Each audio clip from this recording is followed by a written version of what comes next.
So the next section, what we want to explore is about filters in Spring Security. So filters allows us to do what? It allows me to, we have situation where we need to perform some housekeeping activities during authentication and authorization. For example, input validations. We need to do input validation, tracing, auditing, logging the input like IP address, encryption, decryption, multi-factor authentication. So for that, we have got the concept of filters, yeah, using HTTP filters and Spring Security. So filters are nothing but the servlet concepts which are leveraged in Spring Security well. So we have seen the filter in CORS, CSRF, authorization, authentication, and so on.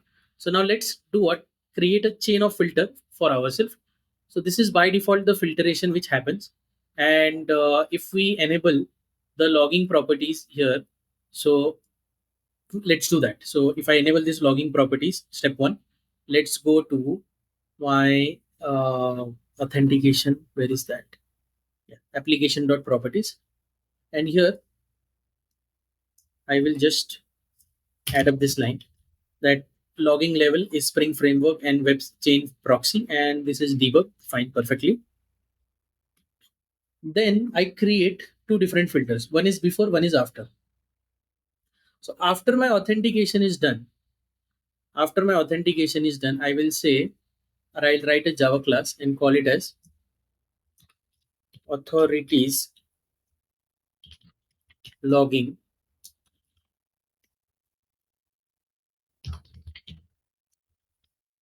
after filter. Okay, authorities logging after filter. Now, if I jump into authorities logging after filter, I will do what? Implements filter.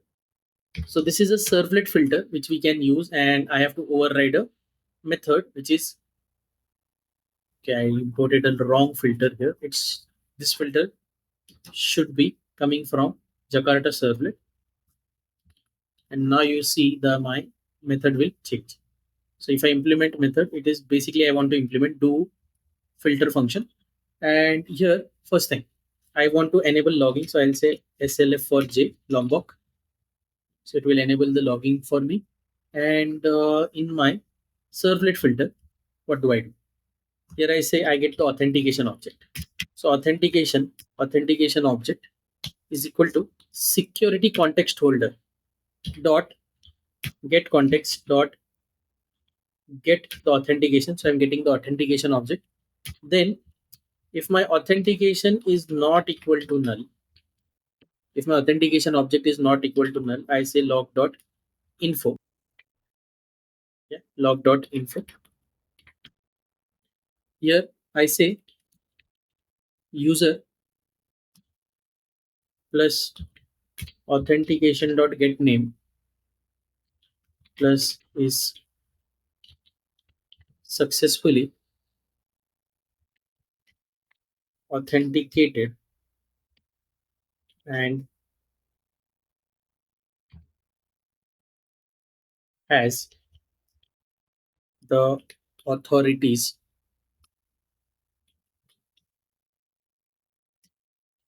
plus authentication dot get authorities dot toString. So it will give me a string representation, and then I have got this chain. So I'll say chain dot do filter request and response. Chain dot do filter request and response. So this is like an authorities logging after filter. If I want to check whatever I am doing the logging, is it happening properly or not, is something I will check here. So for that reason, let me, how will I add this? So I'll go to my project security filter, and here I'll say where do I want to add this. So I'll say dot add filter after, which one is that? New authorities logging filter, comma, after my basic authentication filter, after my basic authentication filter dot class, which is a part of my authentication filter. So if I reload this, and if I try to log in again with any user, let's say, okay, if I go back here and if I say not for accounts, but let's say for loans, same thing. What about cards?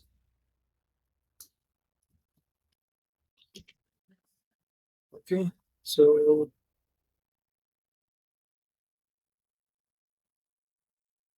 how about balance?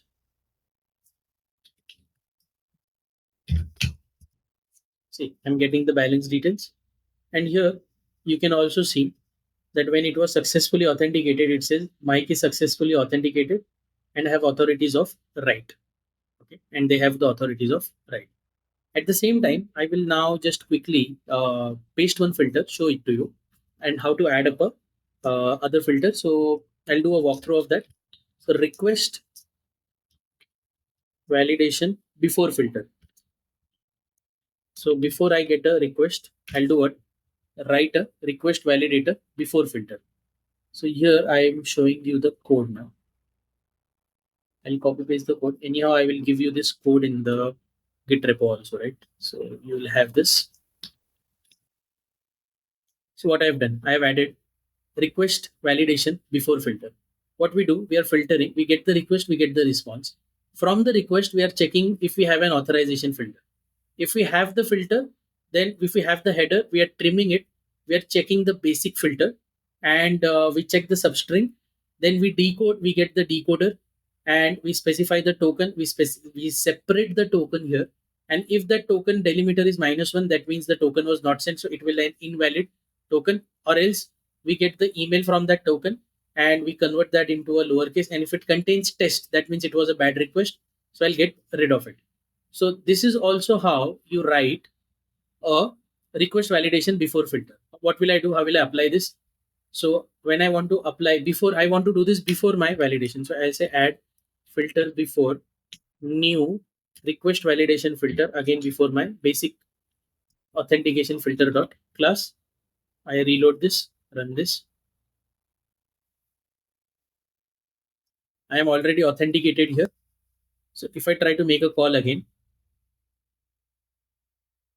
it should say that my user mic has been added. And then what was the other filter I was working with? What was the other filter I was working with the before basic authentication filter? I had CSRF token. See, also because you have enabled that part, you will see what are the tokens which are being called. So they might be somewhere here. See, these are the, see, if you check this out, this is the security chain. What is it saying?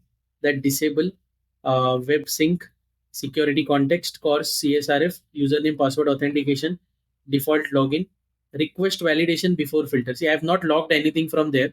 It is not going to show me anything here. Then basic authentication CSRF authorities logging after filter. So this is your filter chain as well. You can check it out here. So this is how we implement filters in Spring Security.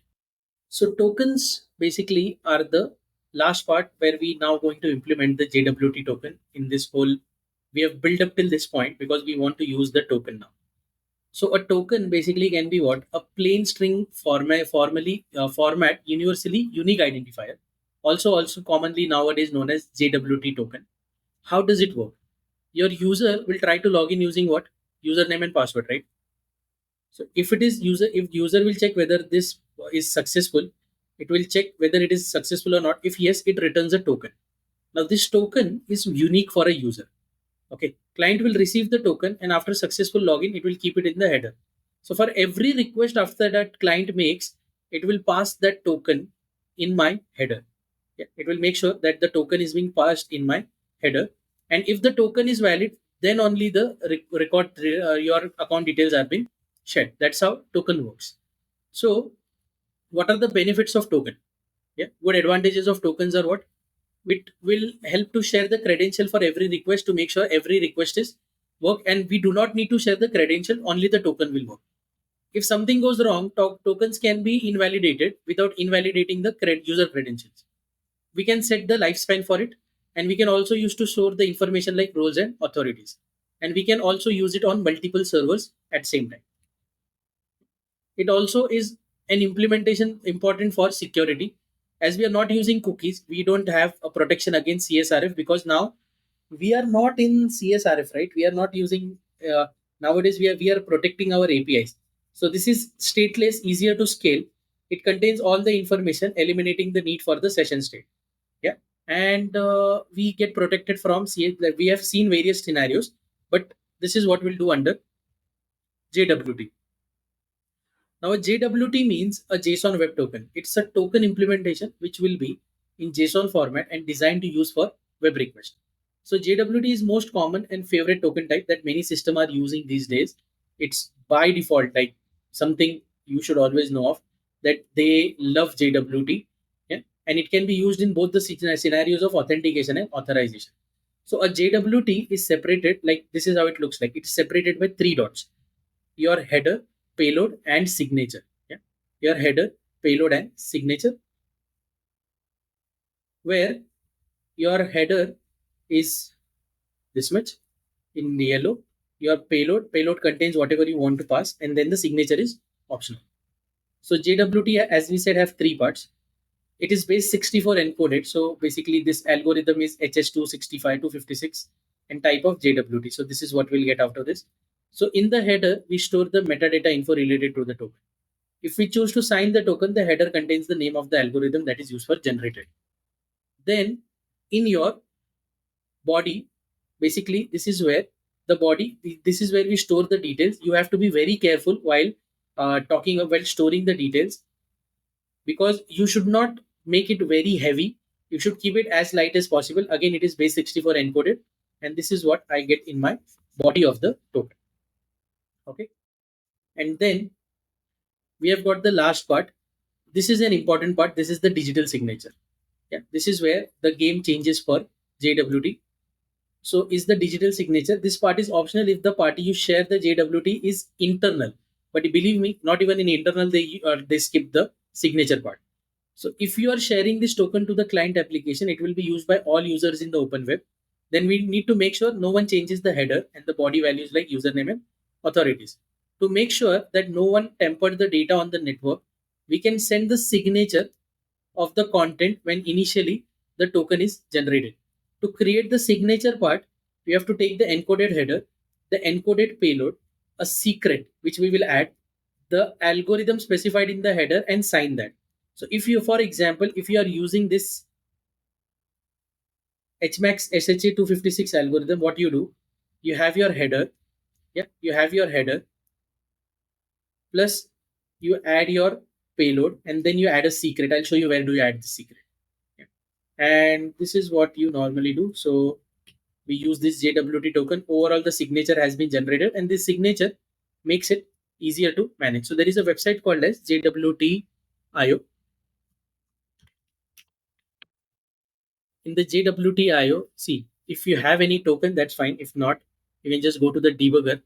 See, it is giving, it will decode the things for you. So what type of what is the algorithm here, what is the value, then how it is created, so encoded, plus the secret which is 64 based created. Okay, so this is how we have the JWT token. Let's try to implement that now. Step one is we need to add some dependencies into our application for this particular part to happen. So there are multiple dependencies. Let me add those dependencies here in my pom.xml. Make sure you add it before the dependencies end. Save it and reload so that it will add up your dependencies. And once that is done, so I need three: API, implementation, and Jackson. Yeah, for JSON integration. So I need that, and I will make a commit for JWT added dependency. Okay, added one dependency. Now I need to expose my headers. So there are certain things, because my headers are required to be exposed. I'll go to my config, and here in my course configuration, I will also add one more configuration. I'll say config dot set exposed header, and what are the exposed header I'm looking for? So I'll say collections dot singleton list, and this time my it is going to be what authorization, because you get it like this. Okay, remember this. So we say authorization. This is the exposed header. I want to give it to anyone who comes in for my application. Okay. Next is what I do. I will write the filter code for updating, generating, and validating the filter. Yeah, I have to write the codes for generating and validating the filter. So in my filter, I write the first Java class. Let me call it as JWT token generator filter. This is token generator filter, and this is nothing but it extends once per request filter. So this will make sure it is happening every time for every incoming request. So if we require the generation, we'll do that. And now we override this do filter internal function. Yeah, do filter internal function is something we override. So we have got request, response, filter chain, request, response, filter chain, and we have got exceptions, servlet and IO exception. What do I do next? First, get the authentication object. So I get authentication. Authentication is equal to, where do I get it from? So I get it security context holder dot get context dot get authentication. Okay. If authentication is not equal to none, if my authentication is not equal to none, means it is available there. So I create an environment. So I have got an environment here in my Spring framework. I say environment is equal to get environment. Now, where do I get this environment? So if I check for my once per request filter, yeah, it is a filter and it must be having a environment function. It should be having that environment function somewhere. Once per request filter, I have got my get environment, and get environment is coming from generic filter bean is associated with this filter. So okay, if I go to generic filter bean, see, I will get the environment here. That's what I was talking about. It has to be the part of my inheritance chain. So it gives me the environment. When I say get environment,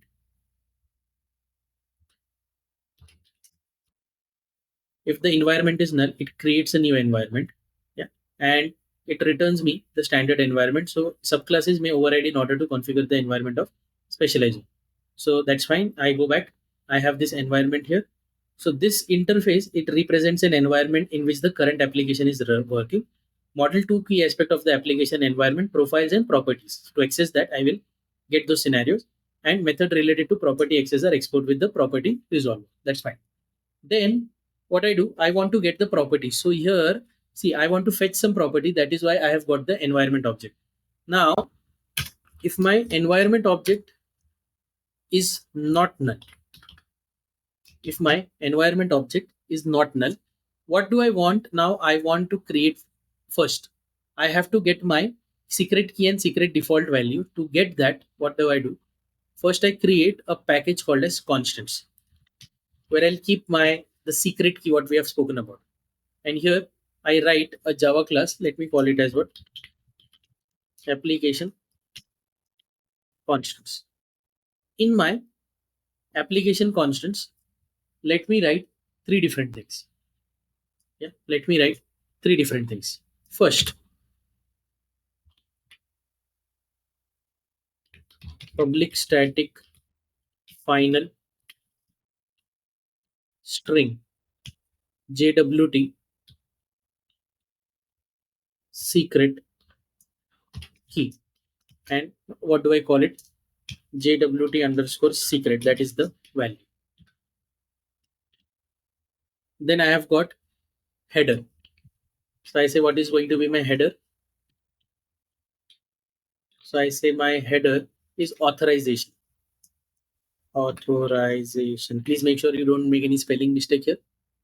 And then we have got a secret value, secret default value. This is like a long string base 64. You can do what? Check out for base 64 generator. You can check this website, not this one. What was that? Okay, we have got generate plus. Yeah. So if we check this out, I don't, my generator I need is, let's say, a string for base 64 for developers, base 64 string, and I want to make it a 32-bit string generate. Okay, let me copy this, and it's a generic string secret value, right? So I paste it so that I get a good secret for 32-bit secrets. Create an application constant. Go back to my JWT. Here, if I say if my environment is not equal to null, if my environment is not equal to null, what do I want to, what am I looking for? So I say string secret is equal to environment dot get property. Application constants dot JWT secret key, and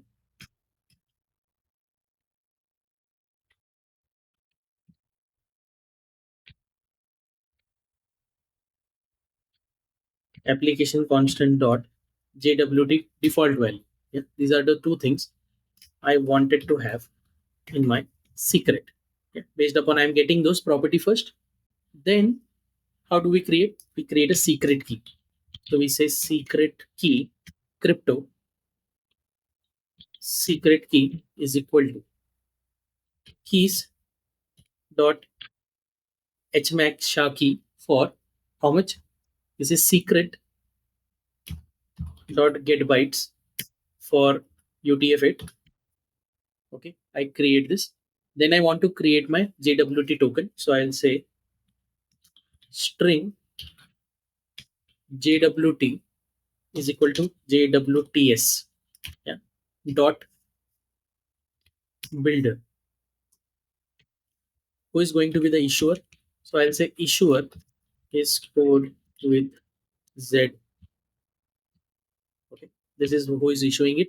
You can write your own company name. Subject is JWT token.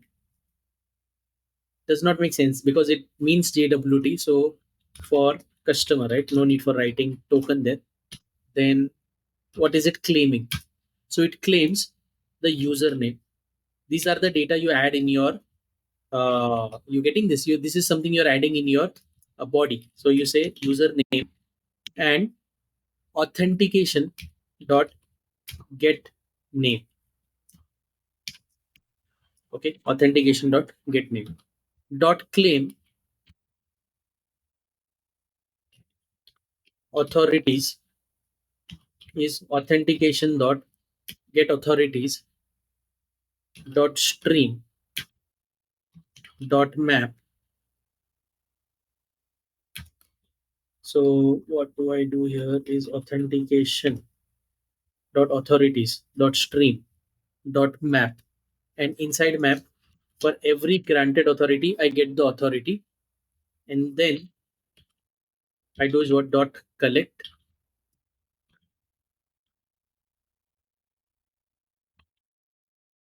So I do this map, then I say dot collect, where collector dot joining based on what comma separated values. So it is on comma separated values. So what we are doing here is I am specifying what authorities do I have. So get authorities dot stream dot map. So here I am using the streaming where I say for every granted authority get the get authority, and it will return you a granted authority which I am collecting and specifying with the delimiter of comma. Then dot issued at.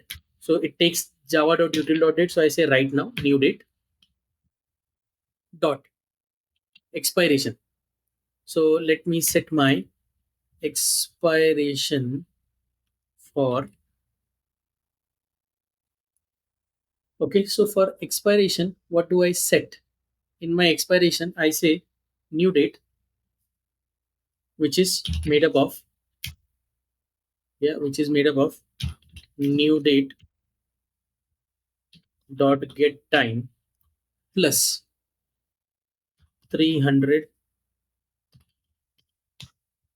How many zeros? I don't know. I have what I added here. Okay, so this is approximately 3.5 days, 3.5 days I have set up my expiration for, because this is in milliseconds from current date onward. And then I do what? Sign with. What is the key? I have created a secret key, correct? And then I do what? Compact, which will return me a string. So this is the JWT token which is created. And then I say response dot set header. What header name I'll use? Application constant dot JWT header and the JWT token which I want to pass. So this will happen. Yeah, this will happen. And then what I do is filter chain dot do filter request comma response. Yeah, request comma response. Apart from this, we need one more function to be extended here, which is that I will go and say generate. So this function starts here, ends here. After that, we need to override one more function, protected boolean. There is a function called as, see what I have used here, once per request filter, right? Once per request filter. So let's see if I'm able to generate my, yeah, override which method. So I need to have should not filter. Yeah. And here I am telling them that if the call happens for slash user, so which is the login page I'm going to create. Yeah. So don't filter that. Yeah. Don't filter that. Apart from that, so I am saying if the call is happening, so I don't want to filter it for slash user. Okay. This is where I create a generator token. Then I create a validation token. So I say JWT token. Earlier was what? Token generator. This is token validator filter. And this token validator filter is also extends once per request filter. And what are the functions I'm planning to override? So do filter first, and then I also tell them which thing you should not be overriding. So here again should not filter, because I will not be doing the filtering for user this time. Yeah. So when you are validating the filter, you should not validate for user. But when you are generating, you should basically do it for user. That is what I wanted to tell them with this should not filter scenario. So seems to be confusing initially.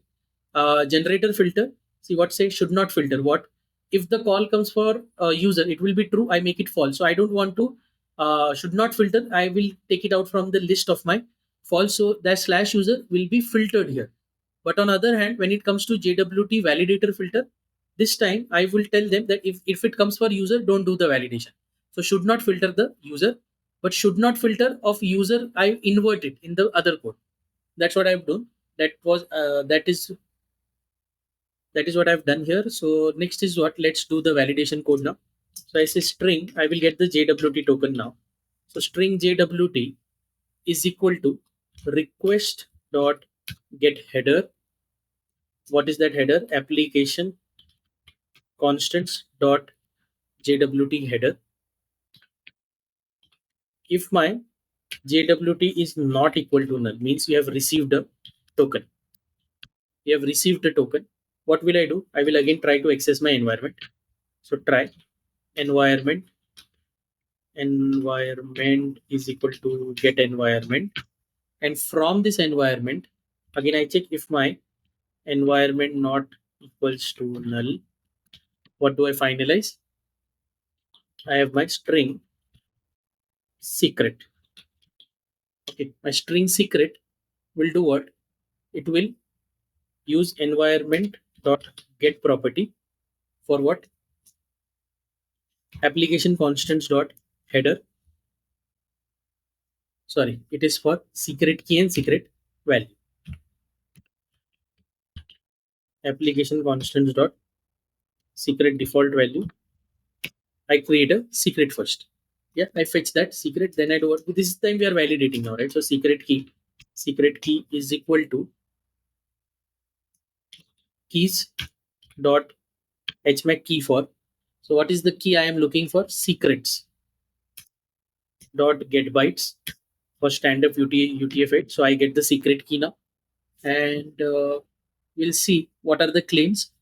So now, if my secret key is not equal to null, if my secret key is not equal to null, then I say what? Claims.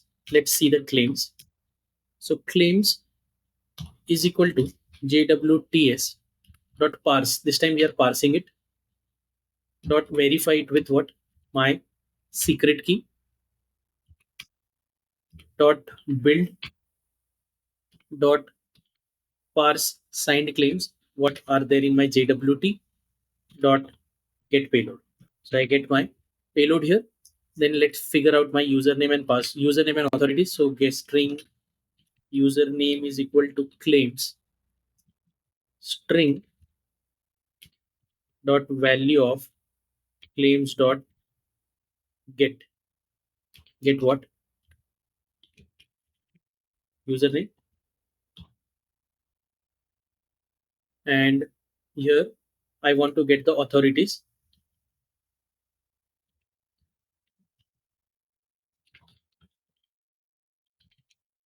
which are by the name of authorities here. Okay, which are by the name of authorities. Then I do what? Authentication object is equal to new username password authentication token, where I pass you the username, password is null. Okay, password is null. And then they have given us and authorities utils dot comma separated to authority list for authorities. So this is a utility provided to us so that we can create our authentication object very quickly. And then I do what? In my security context folder dot get context dot set authentication. Every request we are just updating our authentication object so that everything is taken care of very properly. And we have this try block here, which will have a cache now if an exception of. So now throw new bad credential exception for invalid token received. Okay, and now we are not supposed to validate when the request is coming for what? User, which is actually going to be my login page now, which I have not created yet. I will create it now. So in my controller, let's say in my customer controller, I will just create a slash user. Yeah, in my customer controller, let me create a user uh, function. How does that function looks like? So I've got public customer get, let's call it as get customer details after login. So I want an authentic, this I want it to be passed to an authentication object. So I say this is an authentication object, and this is nothing but a request mapping, or I can say this is a post mapping. Can this be a get? This should be a get mapping. It should be a get mapping of what? Slash user. And now I'll say optional. First thing is what? Customer. Optional customer is equal to customer repository. We have it, find customer by email, and I say authentication dot get name, because in authentication your name is your email, and then I return optional customer dot or else null. If you have the customer, it will return, or else it will return a null value. So here I say after login. So I create a user object. Only thing I have to do after this is I'll go back to my security config and I will have to add up these filters. So where do I add up these filters? So I have got my token filter. Generator filter should be after, right? After the user is authenticated, I will add the generation filter. So add filter after new JWT token generator filter. That is after my basic authentication filter dot class and dot add filter before. When if you're validating the token, so I'll say new JWT token validator filter, comma basic authentication filter dot class. These are the filter implementation I had to do, which I am done with. I don't think I need anything more here right now. Let's see if I face any issue. I have one session related. In fact, because this becomes stateless, I will add that one line as well in my HTTP.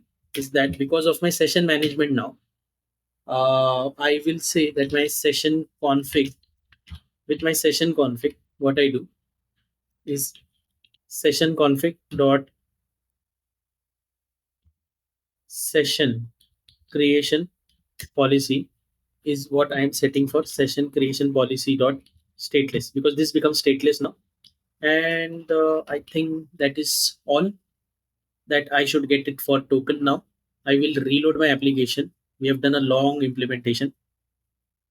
Now, when I call the user, I should get, see, when I call a user, I should be getting the code. So if I check, yeah, I have got Tom at example.com and who has the read and write both. And I have got read access for Alex. So let's log in using Alex. I go back here and now I say login. Add a request. Let's say http colon slash slash localhost, which is what slash user. And in user, see this authorization I will pass basic. So here I say alex at example.com, because when I pass for user, I will not be getting any, I will get the token now at this time. So I'll say CWZ at 123 and I send. Okay, it is saying it is forbidden. Yeah, it is forbidden because I also need to add, I guess I also need to add my user.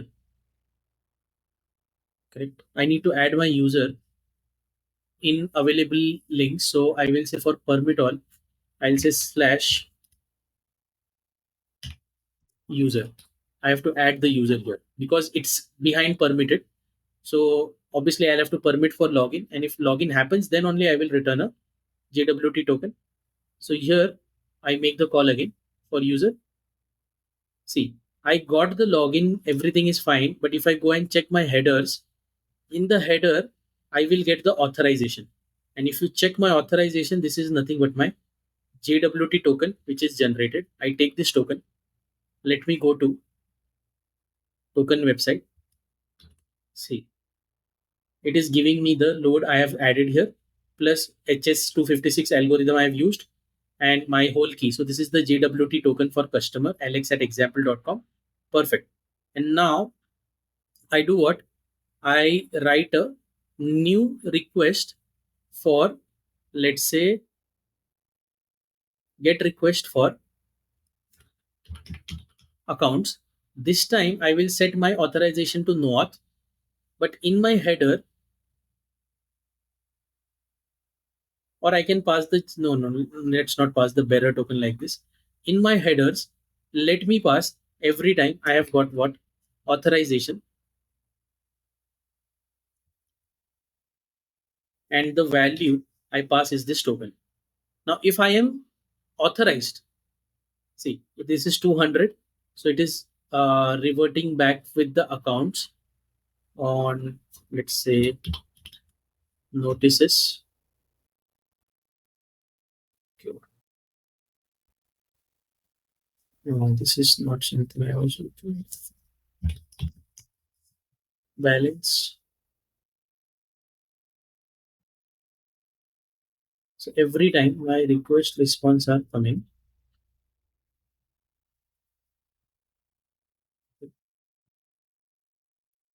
in my authorization, I can set also to JWT bearer. It does not work like this. It's only I can pass as a bearer token. Also, some internal server error. It is an invalid token. So not from here, but in my headers, I am having this authorization token and send it. And so why am I not getting the response back?